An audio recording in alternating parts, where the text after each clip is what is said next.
Hello दोस्तों, स्वागत है आपका अपने यूट्यूब चैनल टेक्ट्रॉनिक पे। और आज की इस वीडियो में एयर कंडीशनर से रिलेटेड एक ऐसी सेटिंग के बारे में हम बात करने वाले हैं जिसके ऊपर अगर आप अपने एयर कंडीशनर को रन करते हो तो आपके घर पे जो इलेक्ट्रिसिटी का बिल है वो तो कम होगा ही होगा, साथ ही साथ आपके रूम का टेम्परेचर भी काफ़ी अच्छे लेवल पे मेंटेन रहने वाला है। तो फ्रेंड देखिए, यहाँ पर है मेरे पास 1.5 टन का स्प्लिट एयर कंडीशनर जो कि 3 स्टार रेटिंग के साथ आपको देखने को मिल रहा है, आप यहाँ देख सकते हो। और साथ ही साथ ये एयर कंडीशनर मेरा इन्वर्टर टेक्नोलॉजी के साथ में आता है। तो सेटिंग में करने से पहले मैं आपको बताना चाहता हूँ कि ये जो मेरा वोल्टास का एयर कंडीशनर है इसको मैंने कनेक्ट कर रखा है एक मल्टीमीटर से। तो आप देख सकते हैं कि यहाँ पे एक मल्टीमीटर है। 1 मिनट में इसे ऑन करता हूँ तो ये देखिए यहाँ पे एक मल्टीमीटर है जो कि MEC सेंस का आता है। अगर आप इसे लेना चाहते हो तो मैं नीचे प्रोडक्ट में इसे टैग कर दूंगा, आप जाके वहाँ से देख सकते हो। तो ये जो मल्टीमीटर है इसका काम होता है इलेक्ट्रिसिटी के कंजप्शन को मेज़र करना है। तो यहाँ पे आपको वॉट कंजप्शन शो करता है और यहाँ पे आपको किलोवाट आवर या यूनिट कंज्यूम किया है आपके एयर कंडीशनर ने रन करते हुए, वहाँ पर आपको यूनिट वगैरह शो करता है। तो फ्रेंड यहाँ पे मैंने क्या किया है कि अपने AC को इसी मल्टीमीटर के साथ कनेक्ट कर रखा है ताकि मैं इस एयर कंडीशनर का जो इलेक्ट्रिसिटी कंजप्शन है उसको मेज़र कर पाऊँ और मेज़र करके आपको दिखा पाऊँ कि अगर आप मेरे बताए द्वारा सेटिंग पे यूज़ करते हो अपने घर पे लगे हुए एयर कंडीशनर को तो आपको डेफिनेटली जो आपका बिजली का बिल है उसमें रिडक्शन देखने को मिलेगा, यानी बिजली का बिल ज़रूर से ज़रूर कम होने वाला है। ठीक है, तो सबसे पहले हमें अपने AC को ऑन करना होगा। तो AC को सबसे पहले हम यहाँ से ऑन कर लेते हैं। तो ये देखिए यहाँ पे हमने AC ऑन कर लिया है और यहाँ पे हमारे एयर कंडीशनर में अभी लाइट आ जाएगी। ये देखिए यहाँ पे एयर कंडीशनर में लाइट आ चुकी है। 1 मिनट में लैंप मोड इसको ऑन किया है मैंने। ये देखिए मैं लैंप मोड ऑन कर दूँ तो यहाँ पे आप देख सकते हैं कि यहाँ पे 21 लिख के आ गया है, यानी 21 डिग्री पे अभी ये एयर कंडीशनर रन हो रहा है। ठीक है, तो फ्रेंड सबसे पहले क्या करना होगा, हमें इलेक्ट्रिसिटी कंजप्शन के लिए यहाँ पे जो रीसेट का बटन दिया है इसको प्रेस करके हमें पहले यूनिट कंजप्शन जो पहले से दिखा रहा है उसको 0 करना पड़ेगा ताकि हमारे पास काफ़ी एक्यूरेट यूनिट कंजप्शन देखने को मिले। तो 0.00 किलोवाट आवर यहाँ पे शो होने लगा। अब इसके बाद से हमें पता चल जाएगा कि हमारे द्वारा बताया गया सेटिंग पे क्या एयर कंडीशनर ने कितनी इलेक्ट्रिसिटी कंज्यूम की है और क्या ये पहले से कंज्यूम की इलेक्ट्रिसिटी से कम है या फिर नहीं। चलिए शुरुआत करते हैं अपने एयर कंडीशनर को सेट करने से। तो फ्रेंड सबसे पहले आपको करना क्या है कि आपके एयर कंडीशनर का जो मोड है उस मोड को कूलिंग मोड पे रखना होगा। ठीक है, तो यहाँ पे एक मोड का बटन होता है, इसको हम एक बार प्रेस करेंगे तो ये देखिए यहाँ पे ये ड्रॉप बन के आ गया है। यहाँ पे आप देख सकते हैं ड्रॉप का मतलब होता है मानसून मोड। उसके बाद से हम एक बार और प्रेस करेंगे तो ये देखिए यहाँ पे सन बन के आ गया है इसमें रिमोट में, इसका मतलब होता है हीटिंग मोड जो कि मेरे AC में नहीं है। और एक बार और हम प्रेस करते हैं तो यहाँ पे फ़ैन बन के आ गया। ये देखिए फ़ैन मोड का मतलब कि सिर्फ इसके अंदर लगा हुआ ब्लोअर रन करेगा, आउटडोर का कंप्रेसर रन नहीं होगा। ठीक है, और उसके बाद से हमें एक बार और इसको सेट करना पड़ेगा कूलिंग मोड पे। तो यहाँ पे आप ये देखिए कूल का जो आइस का आइकन होता है वो दिखा रहा है और साथ ही साथ यहाँ पे भी आपको छोटा सा ब्लिंक करता हुआ आइस का आइकन शो हो रहा होगा 21 के नीचे।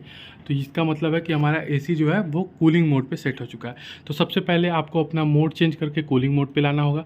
फिर आपको क्या करना है कि अपने टेम्परेचर को इंक्रीज़ करना है। तो फ्रेंड यहाँ से हम टेम्परेचर को इंक्रीज़ करेंगे और इसको हम लगाएंगे 27 डिग्री सेल्सियस पे। जी हाँ, तो दोस्तों 27 डिग्री सेल्सियस पे हम लगाएंगे जिससे कि हमारा इलेक्ट्रिसिटी का बिल तो कम आएगा ही आएगा, साथ ही साथ हमारे रूम के अंदर इतना कंफर्टेबल इन्वायरमेंट होगा जिसमें हमें किसी कंबल या रजाई की आवश्यकता नहीं पड़ेगी, बल्कि एक पतली से चद्दर से भी हमारा काम चल जाएगा।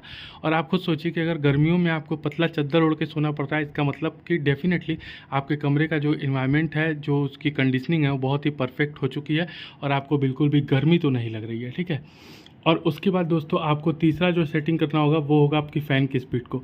तो फ्रेंड यहाँ पे जो आपका फ़ैन का स्पीड है इसको आपको मीडियम के जगह पे फुल पे रखना होगा। बहुत सारे लोग बोलते हैं मीडियम पे रखिए, लेकिन मीडियम पे रखने और फुल पे रखने पे क्या अंतर आता है इसके बारे में मैं आपको अगले वीडियो में बताऊंगा, फ़ैन जिसमें मैं इस फ़ैन की स्पीड को अलग अलग स्पीड पे चलाऊंगा फ़ैन को, और उसके बाद से मैं वहाँ से इलेक्ट्रिसिटी कंजप्शन आपको शो करवाऊंगा यहाँ पे कि इलेक्ट्रिसिटी कितना कंज्यूम हो रहा है। उससे आप आइडिया लगा सकते हो कि आपको आपके फ़ैन को किस मतलब स्पीड पे चलाना चाहिए ताकि बिजली का बिल थोड़ा कम मतलब खपत हो।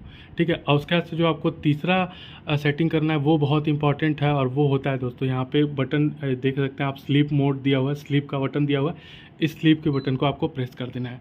तो फ्रेंड जैसे ही आप स्लीप के बटन को प्रेस करोगे तो यहाँ पे एक आइकन बन के आ जाएगा।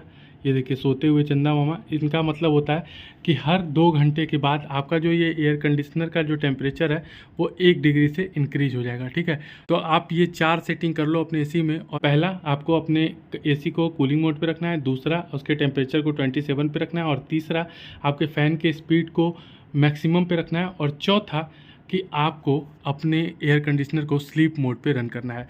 तो आप ये 4 सेटिंग कर लो अपने एसी में, और अब मैं सुबह तक आपको बताऊंगा कि 8 घंटे के बाद इस सारे सेटिंग पे मेरे एयर कंडीशनर ने कितनी इलेक्ट्रिसिटी कंज्यूम की है, ताकि आपको अंदाज़ा लग सके कि क्या मेरे द्वारा बताए गए सेटिंग्स बिजली के बिल में बचत करते भी हैं या फिर नहीं। तो पूरी प्रूफ और लाइव जो कंजप्शन टेस्ट है उसके द्वारा आपको ये वीडियो देखने को मिलेगी। तो प्लीज़ इतने एफर्ट के लिए आप इस वीडियो को लाइक कर दीजिए, अपने दोस्तों के साथ शेयर कर दीजिए। और हाँ, अगर ये एयर कंडीशनर आप लेना चाहते हो तो लिंक मैं नीचे डिस्क्रिप्शन में और पिन कमेंट में दे दूँगा, आप खरीद सकते हो। तो फाइनली दोस्तों, हमारे एयर कंडीशनर को चलते हुए टोटल 9 घंटे कंप्लीट हो चुके हैं, और जिस तरीके से मैंने आप लोगों को सेटिंग बता रखी है वीडियो में, उसी तरीके से मैंने इस 1.5 टन के 3 स्टार इन्वर्टर एसी को टोटल 9 घंटे तक लगातार चलाया है, और आप देख सकते हैं कि इसने कितनी इलेक्ट्रिसिटी कंज्यूम की है। तो चलिए लेके चलते हैं आपको मल्टीमीटर की तरफ। आप देख सकते हैं यहाँ पे जो हमारा इलेक्ट्रिसिटी का कंजप्शन निकल के आया है वो है 5.07 किलोवाट आवर। जी हाँ दोस्तों, मैंने इसे 27 डिग्री सेल्सियस पे स्लीप मोड पे कूलिंग करते हुए फुल स्पीड फैन के साथ रात को टोटल 9 घंटे तक अपने इस एयर कंडीशनर को चलाया है। और टेम्परेचर वगैरह क्या था आपने देखा ही, वीडियो में मैंने स्क्रीनशॉट भी लगा दिया था। उसके बाद भी हमारे एयर कंडीशनर ने मात्र 5.07 किलोवाट आवर ही कंज्यूम किया है। तो फ्रेंड, यही कारण है कि मैं आप लोग को बता रहा हूँ कि आप लोग मेरे बताए गए सेटिंग से अगर अपने एसी एयर कंडीशनर को रन करोगे तो डेफिनेटली आपका एसी बहुत ही कम इलेक्ट्रिसिटी कंज्यूम करने वाला है, जिससे आप लोगों को बिजली के बिल में बचत देखने को मिलेगी। तो चलिए अभी कॉपी पेन पे लेके चलते हैं और बताते हैं कि रात भर लगभग 9 घंटे चलाने पे हमारे एसी ने कितने रुपए का बिजली का बिल जनरेट किया है। तो फाइनली दोस्तों, हम आ गए हैं कॉपी पेन पे, और आप यहाँ पे देख सकते हैं मैंने लिख रखा है AC electricity consumption at saving setting. जी हाँ दोस्तों, ये वीडियो इलेक्ट्रिसिटी सेविंग सेटिंग के बारे में है, एक ऐसी सेटिंग पे जिस पे आप अपनी इलेक्ट्रिसिटी का बिल बचा सकते हो एसी चलाते के दौरान। तो उसमें मैंने यहाँ पे आपको बताया वीडियो में कि टाइम जो हमने टोटल एयर कंडीशनर को रन किया है वो 9 आवर के अप्रॉक्स रन किया है। और यहाँ पे दोस्तों अगर बात करें हम टेम्परेचर की, तो 38 डिग्री सेल्सियस फील्ड्स टेम्परेचर था, जो कि fields like temperature around approximate 45 degree Celsius शायद था। ठीक है, यूनिट की बात करें दोस्तों तो इसने 9 घंटे चलते हुए, दोस्तों एक चीज़ यहाँ ध्यान रखिएगा, मैं अक्सर 8 घंटे की ही वीडियो बनाता हूँ कि 8 घंटे तक कितनी इलेक्ट्रिसिटी कंज्यूम किया, बट यहाँ पे मैं एक्चुअली थोड़ा लेट उठा जिसकी वजह से 9 घंटे कंप्लीट हो चुके थे। तो 9 घंटे तक में इसने जो इलेक्ट्रिसिटी का यूनिट कंज्यूम किया है वो है 5.07 यूनिट। रेट की बात करें तो मेरी एरिया में 6 रुपीज़ पर यूनिट का रेट है। आपके एरिया में जो भी रेट हो आप उसी हिसाब से मल्टीप्लाई करिएगा। तो यहाँ पे बिल की बात करें तो 1 घंटे में जो इसने बिल जनरेट किया है, सॉरी 1 घंटे में नहीं, यहाँ पे जो 9 आवर में बिल इसने जनरेट किया, 9 घंटे में जो इसने बिल जनरेट किया है वो किया है 6 into 5.07 is equal to 30 rupees 42 पैसे।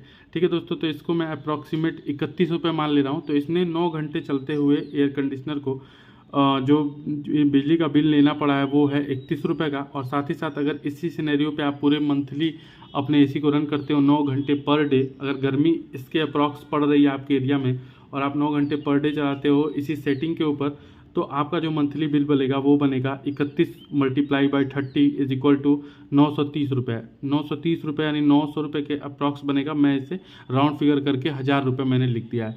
तो आप देख सकते हो कि इतनी पीक गर्मी में, जबकि गर्मी बहुत ही खतरनाक वाली पड़ रही है इस समय, उस दौरान भी अगर आप पूरे महीने 9 घंटे पर डे रात को अपने एसी को यूज़ करोगे फिर भी आपका एसी 1000 से ज़्यादा बिल नहीं जनरेट कर पाएगा। तो ये सेटिंग बहुत ही शानदार है दोस्तों। और ये 1.5 टन का एसी है और ये 10 बाई 11 के बड़े कमरे को बहुत ही अच्छे तरीके से ठंडा भी कर देता है। तो उम्मीद करते हैं कि आपको ये सेटिंग अच्छी लगी होगी। सेटिंग अच्छी लगी लाइक शेयर सब्सक्राइब कीजिए, अपने दोस्तों के साथ शेयर कर दीजिएगा इस सेटिंग को, और मिलते हैं हम अगले वीडियो में। तब तक के लिए बाय बाय।